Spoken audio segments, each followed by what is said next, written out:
What is going on, my people? Welcome back to the channel. I'm your boy, the Seam, the Dream, and we are here for a very special presentation today. Ladies and gentlemen, we are going to be doing a full breakdown of the 2026 60th anniversary Super Bowl halftime show performed by none other than Bad Bunny. I know it does seem a little late to come out with this video now, but I have to be honest, I think after like my 7th time watching this performance, which was pretty much a week after the Super Bowl, I was so enamored to hear and find out all the details that were so impactful, and I felt that not enough people knew about or wanted to acknowledge. So I thought, why not make a video of enlisting all the things that I noticed in there and pack it all in one video for you. Sound cool? Dope. Let's get into it.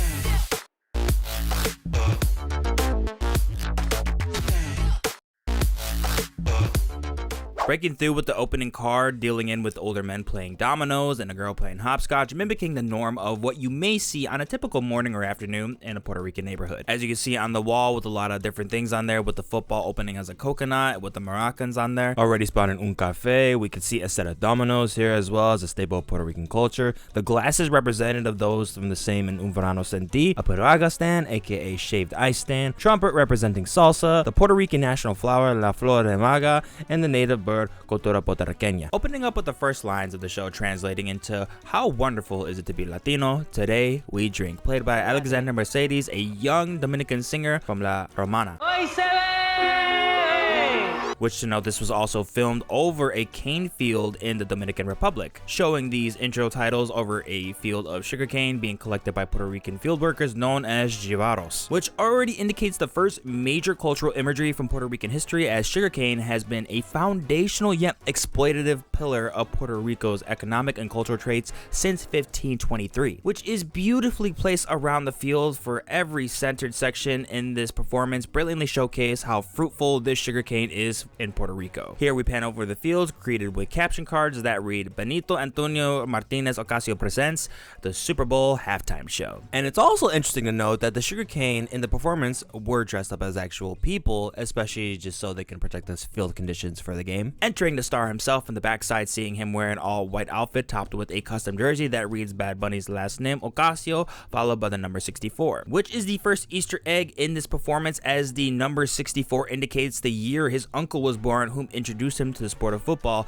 whom is also a 49ers fan. Ironically enough, the Super Bowl this year was held in San Francisco. We also note right here the all white resembles a Caribbean tradition known as bomba that signifies purity and protection. This color scheme is also translated into dances attires to replicate barrios in Puerto Rico. Moving into lanes, coming across attractions and food carts that will come to recognition to Puerto Rico natives and those who are familiar with Caribbean culture, starting with the Coco Frio cart, as PR holds an abundance of coconuts all around. Next, seeing a view of older gentlemen dallying in a game of dominoes, which is a gigantic tradition to all Puerto Rican culture and those who value traditions and heritage, along with ladies at a makeup and nails table, showing a little personality for the Latin baddies here as well. Moving on with cementing bricks together, demonstrating the architectural nature in Puerto Rico. These cinder blocks are primarily the choice for building the homes in Puerto Rico in order to combat the aggressive hurricanes experienced yearly. However, in the case for the alternative being wood as a choice, the bathrooms are always made out of brick in order to create a shelter in case of a hurricane. Next, seeing another view of a street vendor life with the classic piragua cart, a widely popular cold treat to counter the scorching heat experienced day by day in Puerto Rico. Then a delicious taco cart, but not just any taco cart. This is a Villas taco cart, branching connection into the actual Villas tacos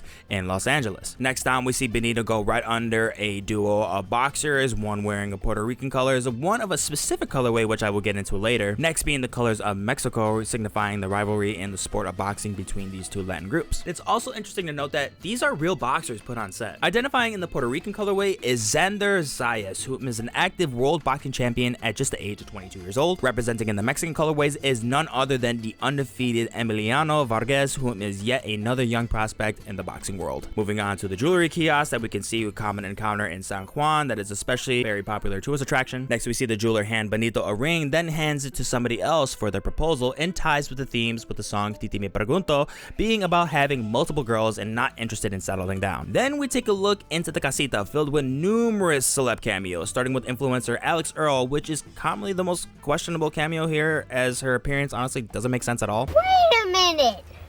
Who are you. But also, I could see her inclusion in La Casita to be kind of justified to also add more to the element of diversity, as this is a very welcoming sentiment to show that everybody should be welcome in La Casita. Next to her is famous entrepreneur David Grutman, famous for being a well-established hospitality owner in Miami, including numerous hotels, restaurants, and nightclubs, which is most important to note that David is considered a significant asset to the EDM culture. It's also important to note that David Grutman and Bad Bunny co-own a restaurant called Gecko. After that, well-known actress Jessica Alba is spotted alongside with the beloved Bronx rapper Cardi B, Colombian Latin pop star Karol G being right next to her. Then we see one of Hollywood's sweethearts right here with Pedro Pascal, and next to him is contemporary Puerto Rican rapper, singer, songwriter Young Miko. Then finally we see the current Atlanta Braves outfielder, 5-time MLB All-Star, 2023 National League MVP Ronald Acuna Jr., who has a spot here as well, all being on presence of numerous dancers dressed in white and brown, potentially all of Latin descent to give a resemblance of Jabaro style, all partying out to Yo Pero Sola while Bad Bunny jams out on the top of La Casita, and we can see in the background a billboard displaying the lyrics in a Latin style font along with a little swagged out Coqui right next to it. Soon to show Benito crashing into La Casita, giving us a glimpse inside of what could be a representation of his living space as a child. Now, what I feel like Bad Bunny is trying to highlight with him going through the roof like this is from the common issue for Puerto Ricans in having unstable rooftops due to the constant damage from hurricane seasons. These damages represent low maintenance on houses due to the common damages, especially because of how expensive it is to repair it, and highlighting even more the harsh conditions that Puerto Ricans have to endure on a day-to-day basis. This could also be a common sense of imagery representing the most common space and structure of any Puerto Rican home in a smaller neighborhood relating to where Bad Bunny lived growing up, and giving us an even more in-depth glimpse of what it could be like in Puerto Rico even during this performance. Crashing out a La Casita, we hear the throwbacks hit our eardrums. Introducing Tego Calderon's Parque Aratasen, Don Omar's Dale Don Dale, Hector El Father's Noche de Travesura, and Daddy Yankee's Gasolina mashed up to pay homage to these artists who owned the 2000s era in reggaeton. And I gotta tell you, man, I got major goosebumps at this point. I mean, this is my childhood relived and resparked and just paid so much love and recognition. It was a beautiful moment. Next, transitioning into the next phase with AO with Bad Bunny on top of a truck, specifically a vintage 1968 Ford F-250 needing a tire replacement. Could have been something Benito wanted to include due to the past acts such as The Weeknd and Kendrick Lamar, to those that included a car in their production sets, as well as bringing into some potential common ground of vehicles used in the US around the time also being popular in Puerto Rico. But I think showing us this in the event of having to change tires is possibly relating to the road conditions being so complex, mostly in smaller areas away from San Juan. It's also important to note that this segment is a reminder of Benito's full support towards the LGBTQ plus community while panning towards same-sex individuals engaging in intimate dance rhythms. I think my favorite thing that I noticed, especially during this song, was how different all these dancers looked in skin tone, hairstyle, fashion, personality. That represents how different we can all look from each other but still share the beauty of being Latino. Slowly transitioning into the song Monaco, performed live by the Sarasota Orchestra led by Grammy award-winning conductor Giancarlo Guerrero. Benito then sharing some words with the world. Good evening, California. My name is Benito Antonio Martinez Ocasio. I am here today at Super Bowl 60, and it is because I never ever stopped believing in myself, and you should believe in yourself. It's worth more than you think. Believe me. Shortly panning into an actual marriage ceremony for Mr. Thomas Walter and Miss Alicia Aparico, which I'm sure most of you heard the story at this point, but I'll reiterate. This began from this couple originally inviting Bad Bunny to their ceremony. However, with schedule conflicts, Bad Bunny counter-offered for them to instead get married at the Super Bowl. As beautiful as this moment was, fellas, we're cooked. The bar has been raised. We are so But in all seriousness, it was a beautiful thing to include this in the performance, as well as added to the themes of love, even that much more elegantly into the show. Oh my god, that's Lady Gaga! My jaw seriously hit the ground the moment I saw this beauty, and especially we're seeing her in that light blue once again. Don't worry, we're gonna get to that very soon. Accompanying Lady Gaga on the stage are the band Los Sobrinos. We see Lady Gaga coming in with an elegant salsa and flamenco rebirth of her duet track with Bruno Mars, Die With This Smile. Now at first, this did seem a little bit out of place to me, but then I had to rethink it. To me, this was Bad Bunny including somebody not only that he was close with, thinking that it would be a special inclusion in addition to the show, but also the image of what people who were upset about Bad Bunny performing, who they really wanted to see at the Super Bowl. And they're still mad! But in all honesty, this is mainly just a hunch. I don't really want to add anything to bring this video into unnecessary polarization. It's just a thought. Taking a closer look on the stage that Gaga is performing on, we see a representation of Castillo San Felipe de Moro, the Castle of San Juan. This is a fortress built in Old San Juan, started in 1539, that holds great historical significance to the island. Soon for Bad Bunny to join Lady Gaga in this dance, following us right into the next track, Baila Inolvidable. Led by the words from Bad Bunny himself, Baila sin miedo, ama sin miedo, translating to dance with no fear, love with no fear. Partying on in a Latin style, seeing everybody dance with their hearts out, and also a fun little Easter egg of waking up the sleeping child at the party. The meaning of the song corresponding with everything that is going on the stage right now, with Bad Bunny dancing with Lady Gaga, with the newlywed couple on the stage, with everybody dancing on there, looking as fabulous as they do. This was most certainly the unforgettable dance. Truly one of the most heartfelt performances in any performance, period. On comes the leap of faith back into the field, beginning now with the intro to Debutera Más Fotos, Nueva York. We see a total attire change between the dancers, giving more natural appearance, more likely based off their own uniqueness and personality, adding to another layer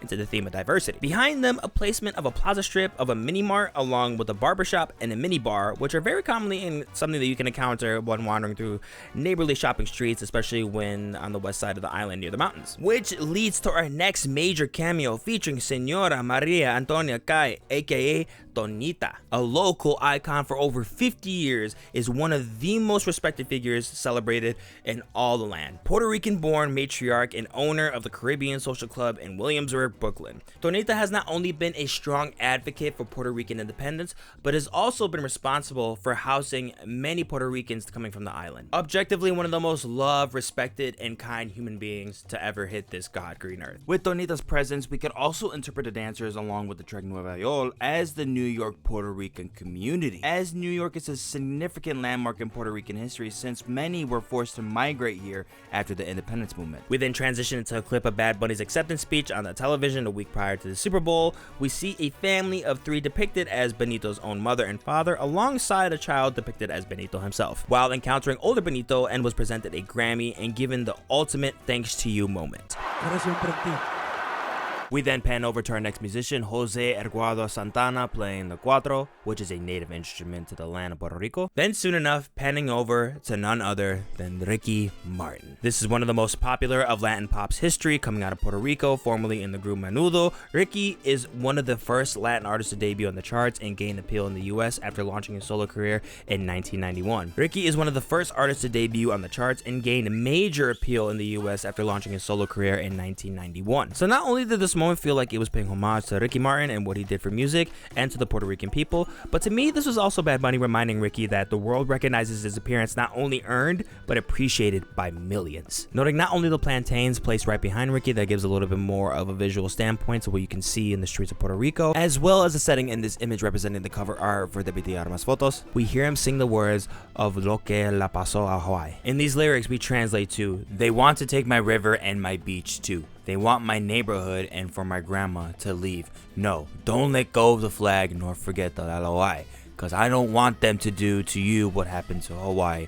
No, don't let go of the flag nor forget the LOI, cause I don't want them to do to you. Giving this stanza to Ricky to perform in this moment was seriously one of the most special things that you can ever see of all time. Cue a blackout surge panning next to some light poles and swirling gelato. Moving on to our next track, El Apagón. Enter Bad Bunny with that special light blue and red flag. Now it is time for us to talk about this. But first, we have to go back. In September 1868, the Revolutionary Committee of Puerto Rico launched the Grito de Lares, translating to the Cry of Lares, which was meant to be a rebellion against the Spanish rule in the main island, hoping to unite Cuba and the Dominican Republic into an Antillean confederation, needing to establish a free and independent Republic of Puerto Rico under the Bandera del Grito de Lares, most known as the Bandera de Lares. Moving on with this flag that was inspired by the Cuban flag, this flag was created in 1895. 27 years later, after the failed revolt in the municipality of Lares, this occurred when members of the committee, in partnership with Cuban rebels exiled in New York City, replaced the Lares flag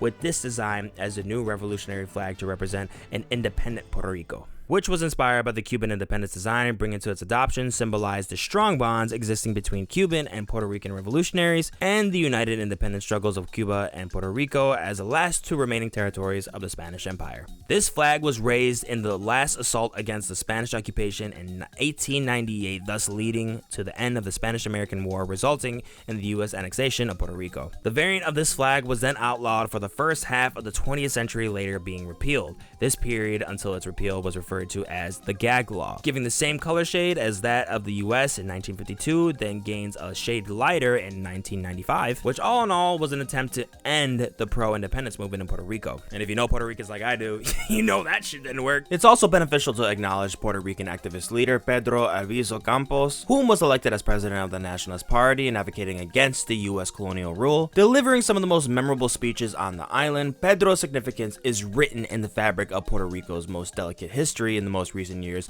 of the independence movement. Bad Bunny presenting this during this moment brings great pride and historical significance to this entire show. With this whole segment highlighting the power issues and ironically being one of the most electrifying moments of the show, Bad Bunny climbing the polls resembles the struggles Puerto Ricans lived with the power outage after Hurricane Maria due to the lack of help from the US, taking the matter into their own hands. Always let this be a reminder, just cause Puerto Rico is a territory doesn't mean they give a shit. Fuck down, Trump. Seeing the surge spiral through the stadium, leading to an anthemic drop in El Apagón matched with the hook in Café con Ron, which now leads us to the finish of this performance and the charge of the flags representing North and South America. Center focus onto Bad Bunny pleading God bless America and all the countries in the Americas, with the most notable message in the background: the only thing more powerful than hate is love. Reading on the football held by Benito, together we are America, walking out to the full chant of the hook in the song Debe tirar más fotos. So noting after everything that I told you how much more special Bad Bunny made these historical facts, Bad Bunny going the distance being inspired by the revolt not only tries to finish what his ancestors started,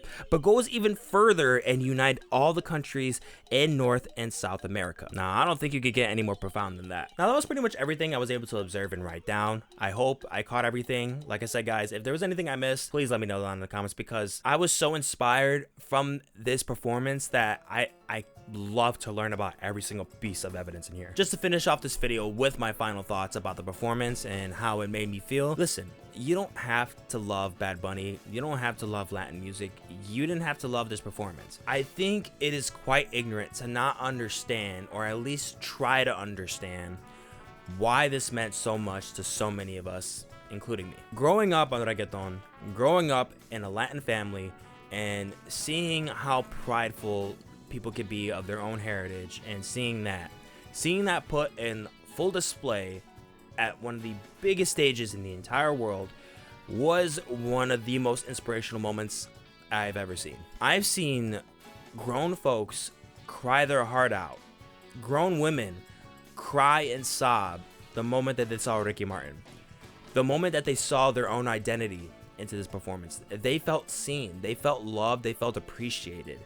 And I think that goes for every Latino that saw this and also felt the same way that I did, and how special this really was, and how it wasn't just like also just here's reggaeton, enjoy it.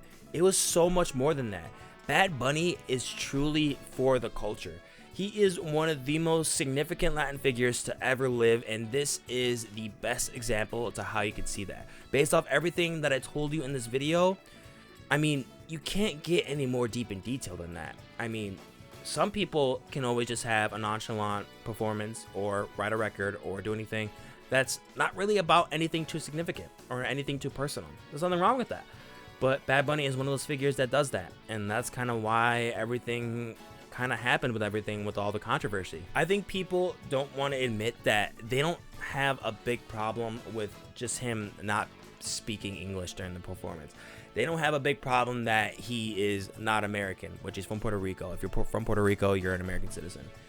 That's not the problem. I think the problem is that people are just so boring and hate it to see that other cultures love to actually embrace their culture and feel like that they don't have one, which they do. But for some reason, they want to believe that Americans have culture, like their own homegrown culture. And if you live in the United States, you know for a fact that there is no homegrown culture here. The world has brought their cultures in this country all together and is what made America America. That is the beauty behind the United States. There is a lot of bullshit that happens in this country, like any other country, but that doesn't represent all the good things. Like, you can't nullify all that. So all the good things that are represented in this country are things like this, things that Asians brought to this country, that blacks have brought to this country, that Latins have brought to this country, Europeans, all together. Like, it is a one unifying thing, and I think Bad Bunny understood that the most, did the best thing that he could, and show that we can all stand together and love each other. And yeah, we together, we are America. You can't get any better than that, guys. This was a blast. I really do hope that you enjoyed this video. I put a lot into it. I put a lot of time. I was really careful with all the detail that I put in here. I really hope that everything on here was on the money, because it felt like it was, but I really tried to give you the video that had every single thing that you may have missed in here. So I really do hope you enjoyed this. If you did, I appreciate you so much. Thank you so much for watching the video. Please like and subscribe, and I will catch you in the next one. Deuces.